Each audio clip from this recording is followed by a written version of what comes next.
Alors, pourquoi Perez n'a pas été sous enquête dans sa bataille avec Hamilton? Bah déjà parce qu'il n'y avait pas besoin, hein. Le directeur de course de la F1, Michael Masi, a expliqué pourquoi aucune enquête n'avait été nécessaire sur la bataille entre Hamilton et Perez. Non mais c'est bon, s'il y avait eu une enquête pour l'un des deux, là, ça aurait été abusé quand même.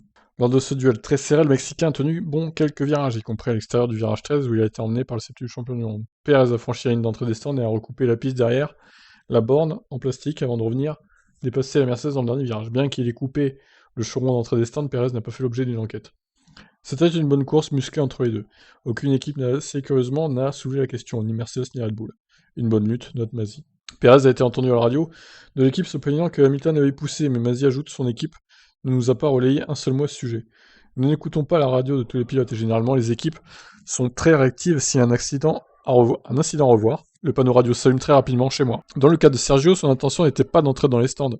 Les commissaires en ont tenu compte à mon avis. S'ils se sont posé la question, ce qui n'est pas certain.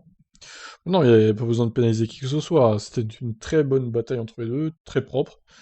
Malgré que c'était un pilote McLaren, un pilote Mercedes et un pilote Red Bull. Donc, franchement, très bonne bataille entre les deux. Et c'est ce qui a peut-être gâché finalement les chances d'Hamilton de remonter plus, quoi. Donc il a bien joué le coup Perez. Allez, je vous laisse réagir. Ciao.